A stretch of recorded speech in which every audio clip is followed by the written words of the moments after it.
Hello, আমাদের চ্যানেলে আপনাদেরকে আবারও স্বাগত জানাচ্ছি। যদি এখনও আমাদের চ্যানেলটাকে সাবস্ক্রাইব করেননি, সাবস্ক্রাইব করে নেবেন আর বেল আইকনটা প্রেস করতে ভুলবেন না, কারণ যদি বেল আইকন প্রেস না করেন কোনো খবরই পাবেন না আমরা কত সুন্দর সুন্দর ভিডিওস আপলোড করছি। সো দেরি না করে আজকের ভিডিওতে চলে যাচ্ছি।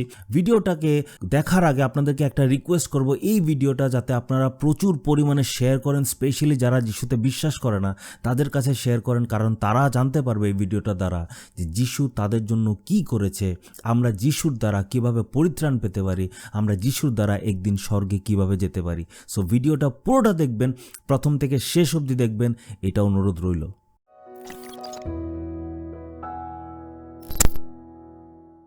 So welcome back.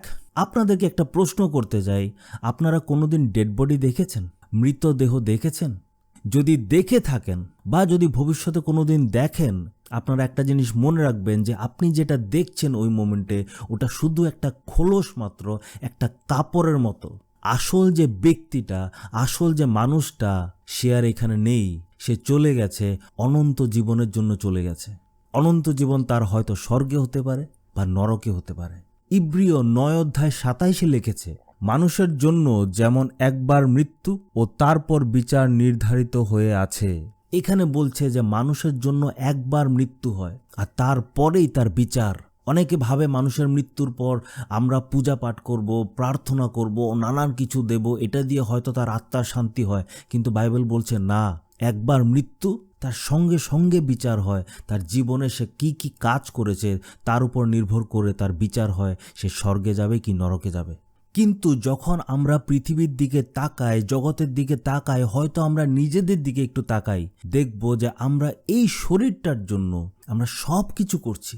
আমরা রোজ এক্সারসাইজ করছি, ব্যায়াম করছি যাতে শরীরটা ঠিক থাকে। আমরা নিজের মুখে ক্রিম লাগাচ্ছি, নানান ধরনের ওষুধ লাগাচ্ছি, শ্যাম্পু লাগাচ্ছি, চুলের সাবান লাগাচ্ছি, যাতে আমার এই শরীরটা যাতে সুন্দর থাকতে পারে। আমরা ঠিকমতো খাওয়া দাওয়া করছি, আমরা অসুস্থ হলে ডাক্তারের কাছে যাচ্ছি যাতে আমাদের এই শরীরটা ঠিক থাকে।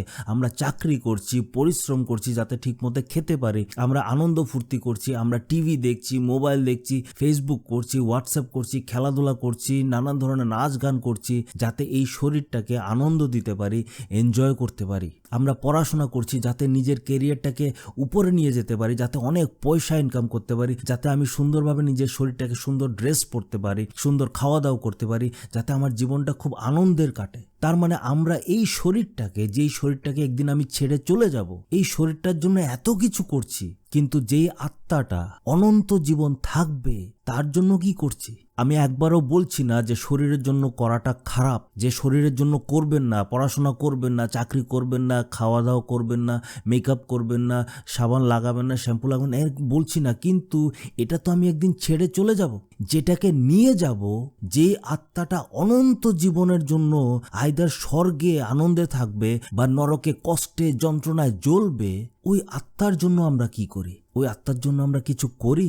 আপনি নিজেকে আজকে একটা প্রশ্ন করুন, এই মুহূর্তে যদি আপনি হঠাৎ মারা যান, আজকে রাত্রে যদি আপনি হঠাৎ মারা যান, আগামীকাল আপনি কাজ করতে বেরিয়েছেন, হঠাৎ একটা গাড়ি আপনাকে ধাক্কা দিয়েছে, আপনি ওখানে মরে গেছেন, আপনি কি স্বর্গে যাবেন ঈশ্বরের কাছে, না নরকে আগুনের যন্ত্রণায় অনন্ত জীবন কাটাবেন? আমরা ভাবি যখন আমি কোনো একটা পাপ করলাম, ঈশ্বর তো আমাকে শাস্তি দেন নাই। কোনো একটা খারাপ কাজ করলাম, কোনো একটা মেয়ের প্রতি কাম লালসা করলাম, কোনো একটা মিথ্যা কথা বলে দিলাম, কোনো একটা রাগ করলাম, পরচর্চা পরনিন্দা করলাম, এর কথা তাকে বললাম, ওর কথা তাকে বললাম, হিংসা করলাম, লোভ করলাম, বকাবকি দিলাম, গালাগালি করলাম, নোংরা ভিডিও দেখলাম, নোংরা জোকস করলাম, নানান ধরনের পাপ করলাম। আমার মনে হচ্ছে যে ঈশ্বর তো আমাকে কিছু করছে না, ঈশ্বর তো আমাকে শাস্তি দিচ্ছে না, তা কিছু হবে না, চলবে। আজকে একটা পাপ করেছি, কালকে আরেকটা করলাম, পরশুদিন আরেকটা করলাম, এইভাবে করতে করতে করতে করতে আমরা কি করছি? পাপটাকে জমাচ্ছি। এটা যে জমতে জমতে জমতে জমতে বিরাট বড় একটা আকার হয়ে দাঁড়ায়, আর এটার জন্য শাস্তি নিশ্চিত, নরকে শাস্তি আছে। রোমিও 2:5-6 বলেছে, কিন্তু তোমাদের অনমনীয় ও অনুতাপহীন হৃদয়ের কারণে তোমরা নিজেদেরই উপরে ঈশ্বরের সেই ক্রোধ বর্ষণের দিনের জন্য ঈশ্বরের ক্রোধ পুঞ্জীভূত করছো, মানে জমাচ্ছ, যেদিন তার ধর্মময় ন্যায় বিচার প্রকাশিত হবে। ঈশ্বর প্রত্যেক মানুষকে তার কর্ম অনুযায়ী প্রতিফল দেবেন। এইখানে স্পষ্টভাবে বলছে যে তোমরা যেহেতু অনুতাপ করছো না, তোমরা যেহেতু বারবার পাপ করেই চলছো, ভাবছো যে এই পাপের কোনোদিন শাস্তি হবে না, কারণ ঈশ্বর তো কিছু দিচ্ছে না, কিন্তু এটা জমছে আর জমতে এমন একটা আকার ধারণ করবে যে বিচারের দিনে শাস্তি আমরা পাবো। যে বাইবেলে বলছে যে তোমরা ঈশ্বরের ক্রোধকে পুঞ্জীভূত করছো, মানে জমাচ্ছ। আর ঈশ্বরের ক্রোধ কোনো যোগ করার বিষয় না। ঈশ্বরের ক্রোধ মানে ভয়ানক কষ্ট, যন্ত্রণা। নরক মানে হচ্ছে এমন একটা জায়গা যেখানে প্রেম নেই, যেখানে শুধু ঘৃণা, যেখানে শুধু রাগ, যেখানে শুধু দুঃখ, যেখানে শুধু অশান্তি, যেখানে শুধু হতাশা আর একদম জ্বলাপোড়া যন্ত্রণা, কষ্ট। এমন একটা জায়গা হচ্ছে নরক। আর স্বর্গ হচ্ছে এমন একটা জায়গা যেখানে শুধু প্রেম, যেখানে শুধু ভালোবাসা, যেখানে স্বাস্থ্য আছে, যেখানে শান্তি আছে, যেখানে সুখ আছে, যেখানে ঈশ্বরের মহিমা আছে। আর ঈশ্বরের ক্রোধ যখন আমরা জমাচ্ছি, মানে আমরা নরকের আগুনে জ্বলবো, কষ্ট পাবো, তীব্র কষ্ট পাবো। কিন্তু নিরাশ হবেন না, ভয় পাবেন না, কারণ ঈশ্বর এর মধ্যেও আমাদের জন্য একটা আশা রেখে গেছে। যেমন কষ্ট আছে, এমন একটা আশাও আছে। আপনার জন্য একটা সুসমাচার আছে, আপনার জন্য একটা শুভবার্তা আছে, আপনার জন্য একটা খুশির খবর আছে। আর এই খুশির খবরটা হচ্ছে 1 যোহন 2:1-2 লেখা আছে, আমার প্রিয় সন্তানেরা, আমি তোমাদের এসব লিখছি যেন তোমরা পাপ না করো। কিন্তু কেউ যদি পাপ করে, তাহলে আমাদের একজন পক্ষ সমর্থনকারী আছেন, তিনি আমাদের হয়ে পিতার কাছে মিনতি করেন। তিনি যীশু খ্রিস্ট, সেই ধার্মিক পুরুষ। তিনি আমাদের সব পাপের জন্য প্রায়শ্চিত্তকারী বলিদান স্বরূপ, শুধুমাত্র আমাদের জন্য নয়, কিন্তু সমস্ত জগতের সব পাপের জন্য। এইখানে বলছে যে আপনি পাপ করেছেন, কিন্তু যীশু খ্রিস্ট আপনার হয়ে প্রায়শ্চিত্ত করেছে। যীশু খ্রিস্ট আপনার জন্য, আপনার প্রত্যেকটা পাপ ক্ষমার জন্য বলিদান স্বরূপ নিজেকে উৎসর্গ করে দিয়েছে। আপনার হয়ে যীশু প্রায়শ্চিত্ত করেছে। যীশু যে ক্রুশে মারা গেছেন, এটা আপনার পাপের জন্য, আমার পাপের জন্য, আপনার পাপ ক্ষমা করার জন্য, আমার পাপ ক্ষমা করার জন্য। যীশু আপনাকে কত ভালোবাসে, যীশু আপনাকে কত প্রেম করে, যে আপনার পাপের জন্য যীশু প্রায়শ্চিত্ত করেছে। আপনার পাপ ক্ষমার জন্য যীশু নিজেকে বলিদান স্বরূপ উৎসর্গ করে দিয়েছেন। যিশয়া 53:10 বলেছে, তবুও তাকে চূর্ণ করা সদা প্রভুরই ইচ্ছা ছিল। যিশুকে চূর্ণ করে দিয়েছে, চাবুকের মার দেওয়া হয়েছিল, মানুষ তার মুখে থুথু মেরেছে, তাকে চর মেরেছে, ঘুষি মেরেছে, লাথি মেরেছে, লাঠি দিয়ে প্রহার করেছে, কাটার মুকুট তার মাথা দিয়ে ঢুকিয়ে দেওয়া হয়েছিল, তাকে 39 বার চাবুক দিয়ে মেরেছে, পুরো শরীরের প্রত্যেকটা মাংস বেরিয়ে গেছিল, সারা শরীর দিয়ে শুধু ক্ষত বিক্ষত হয়ে রক্ত বেরোচ্ছে। তারপরে তাকে তার হাতে পায়ে প্যারেক মেরে তাকে 6 ঘন্টা ক্রুশে ঝুলিয়ে রেখেছিল। এই প্রত্যেকটা কষ্ট যীশুখ্রিস্ট গেছেন, কারণ আপনাকে ভালোবাসে, আমাকে ভালোবাসে। আপনার পাপ ক্ষমার জন্য যীশু কষ্ট পেয়েছে, আমার পাপ ক্ষমার জন্য যীশু নিজেকে বলিদান করে দিয়েছে, যাতে আপনি স্বর্গে যেতে পারেন, যাতে আপনি নরকে যেতে না হয়। তার জন্য যীশু সবকিছু করে দিয়ে গেছে। এখন আপনি বলতে পারবেন না যে আমাকে কেউ ভালোবাসে না, আমাকে কেউ ভালোবাসে না। আপনি কোনোদিনও বলতে পারবেন না। ক্রুশের দিকে তাকান, যিশুর কষ্টের দিকে তাকান, আর আপনি বুঝতে পারবেন যে কেউ যদি আপনাকে ভালো না বেসে থাকে, ঈশ্বর আপনাকে ভালোবাসে, যীশু খ্রিস্ট আপনাকে ভালোবাসে। আর এত ভালোবাসে যে নিজের সর্বস্ব ত্যাগ করে দিয়েছে, ক্রুশের মতন কষ্টকর শাস্তি দ্বারা গেছে, মৃত্যুবরণ করেছে, শুধুমাত্র আপনাকে প্রেম করে। তার জন্য যোহন 3:16 বলেছে, কারণ ঈশ্বর জগৎকে, মানে জগতের মানুষকে এত প্রেম করলেন যে নিজের একমাত্র পুত্র, মানে যীশুখ্রিস্টকে দান করলেন, যাতে যে কেউ এই যীশুখ্রিস্টের উপরে বিশ্বাস করে, যিশুর বলিদানের উপরে বিশ্বাস করে, সে নষ্ট না হয়, মানে সে নরকে না যায়, কিন্তু অনন্ত জীবন পেতে পারে, মানে স্বর্গে যেতে পারে। আপনি যদি এই যীশুখ্রিস্টের এই বলিদানের উপরে বিশ্বাস করেন, যে যীশুখ্রিস্ট আমার পাপের জন্য বলিদান হয়ে গেছে, যিশু আমার পাপ তুলে নিয়েছে, যিশু আমার হয়ে প্রায়শ্চিত্ত করেছে, আমার আর কোনো টেনশন নেই, কোনো চিন্তা নেই, আমি ঈশ্বরের কাছে যেতে পারবো, এটার উপরে যদি আপনি বিশ্বাস করেন, যিশু বলছে, বাইবেল বলছে, আপনি নষ্ট হবেন না, মানে আপনি নরকে যাবেন না, আপনি স্বর্গে যেতে পারবেন। আপনি কি ওই যিশুর উপর বিশ্বাস করবেন না?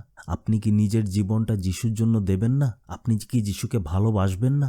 আপনি কি যিশুকে নিজের ত্রাণকর্তা হিসাবে, পরিত্রাণকর্তা হিসাবে, যিনি আমাকে পরিত্রাণ দিয়েছে, আমার পাপের থেকে ক্ষমা দিয়েছে, এরকম প্রভু হিসাবে আপনি কি গ্রহণ করবেন না? এখন আপনি প্রশ্ন করতে পারেন, যিশুকে তুমি অনুসরণ করছো, যিশুকে আপনি অনুসরণ করছেন, আপনি যাকে অনুসরণ করছেন আমি কেন করব? একটা জিনিস মনে রাখবেন, ইতিহাসের পাতায় এমন কেউ নাই যে মৃত্যুকে জয় করেছে। এখন আজকে যদি আপনি 2 দিন পরে মৃত্যুবরণ করেন, মরে যান, তারপরে যদি 3 দিন পরে যদি আপনি আবার উঠে যান, বিশ্বাস করুন আমি আপনার কথা শুনব। যীশু খ্রিস্ট মারা গেছেন, 3 দিন পরে আবার উনি জীবিত হয়ে উঠেছেন। ইতিহাসের পাতায় আর কেউ এই কাজটা করতে পারে নাই। এখন আপনি বলতে পারেন, কি প্রমাণ আছে যীশু খ্রিস্ট মৃত্যুবরণ করে আবার জীবিত হয়ে উঠেছে? এটা তো এইভাবে একটা কাল্পনিক কাহিনীও হতে পারে। যদি এই ব্যাপারে আপনার প্রশ্ন থাকে, এখানে একটা লিঙ্ক আসছে উপরে, এই লিঙ্কটাতে ক্লিক করবেন। এখানে আমি আরেকটা ভিডিও বানিয়েছি যেখানে বলা হয়েছে যে যীশু কি সত্যিকারের মৃত্যু থেকে পুনরুত্থিত হয়েছিল। এটা আমি যুক্তিতর্ক সহকারে ইতিহাসের কিছু ব্যাপার নিয়ে আমি বোঝানোর চেষ্টা করেছি যে যীশু সত্যিকারেই পুনরুত্থিত হয়েছিল। আপনি ওই ভিডিওটা দেখতে পারেন। তো এখন আবার পয়েন্টে আসছি, যীশু যেহেতু মৃত্যুর থেকে জীবিত হয়ে উঠেছে, অবভিয়াসলি একটা বুদ্ধিমান মানুষ তার কথা শুনবে। আপনি কি এই যে সুসংবাদটা, এই সুসমাচারটা, এই শুভবার্তাটা কি ফট করে গ্রহণ করতে চান না? এত সুন্দর একটা সুযোগ আপনাকে দেওয়া হয়েছে, আপনার প্রত্যেকটা পাপ ক্ষমা হয়ে যাবে, আপনি একদিন স্বর্গে যেতে পারবেন, আপনি ঈশ্বরের কাছে যেতে পারবেন, আপনি ঈশ্বরকে দেখতে পারবেন, আপনি নরকের জ্বালা যন্ত্রণা কষ্ট থেকে বাঁচতে পারবেন। এই সুযোগটা কি আপনি হাতছাড়া করে দেবেন? এক্ষুনি সময়, এই মুহূর্তে আপনি যিশুকে গ্রহণ করুন। এই মুহূর্তে আপনি সিদ্ধান্ত নেন যে আমি আমার প্রত্যেকটা পাপের জন্য অনুতাপ করব, এই প্রত্যেকটা পাপের জন্য আমি ঈশ্বরের কাছে ক্ষমা চাইব, আর যিশুর বলিদানের উপরে বিশ্বাস করব, যিশুর উপরে বিশ্বাস করব, আমার প্রত্যেকটা পাপ ক্ষমা হয়ে যাবে। হয়তো আপনি এখন ভাবছেন যে আমি তো ধর্মকর্ম করছি, আমি তো এমন কোনো খারাপ কাজ করি নাই, তা আমি মনে হয় স্বর্গে যাব, আমি নরকে যাব না। কিন্তু না, আপনার একটা পাপ আপনাকে নরকের দিকে নিয়ে যাবে। নিজেকে বেশি ভালো ভাববেন না। হয়তো আপনি অন্যদের তুলনায় ভালো হতে পারবেন, কিন্তু ঈশ্বরের পবিত্রতার স্ট্যান্ডার্ডে আপনি খুব নিচে আছেন, আমি খুব নিচে আছি, আমি একদম নোংরা পাপী, আপনিও নোংরা পাপী। আর তারপরে শয়তান হয়তো আপনাকে বলবে সময় আছে, পরে নেব, পরে যিশুর পথে চলবো, পরে সিদ্ধান্ত নেব, এখন করব না, এখন একটু এনজয় করে নিই, এখন লাইফটা একটু কাটিয়ে নিই, পরে করব। আপনি কি গ্যারান্টি দিয়ে বলতে পারবেন কালকে সকালে আপনার চোখ খুলবে? আপনি কি গ্যারান্টি দিয়ে বলতে পারবেন যে আজকে রাত্রে আপনার স্ট্রোক হয়ে, হার্ট অ্যাটাক হয়ে বা কোনো একটা ভাবে আপনার মৃত্যু হবে না? আমরা কেউ গ্যারান্টি দিয়ে কিছু বলতে পারি না। কখন মৃত্যু চলে আসে কোনো গ্যারান্টি নেই। এই জন্য এখন সময়, ভাইয়ের বোনেরা, এখন সময়, যিশুকে গ্রহণ করুন, যিশুকে বিশ্বাস করুন, যিশুর কাছে নিজের জীবনটা সমর্পণ করে দিন।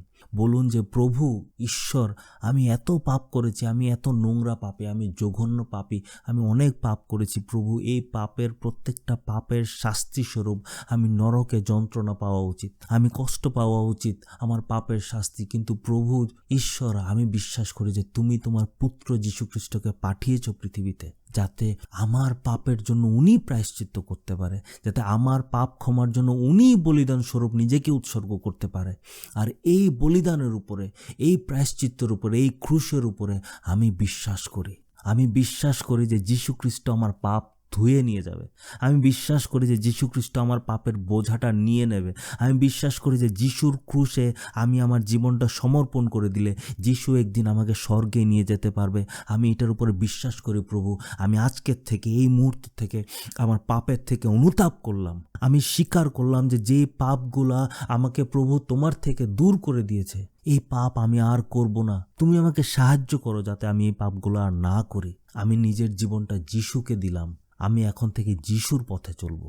এই সিদ্ধান্তটা নিন, দেরি করবেন না।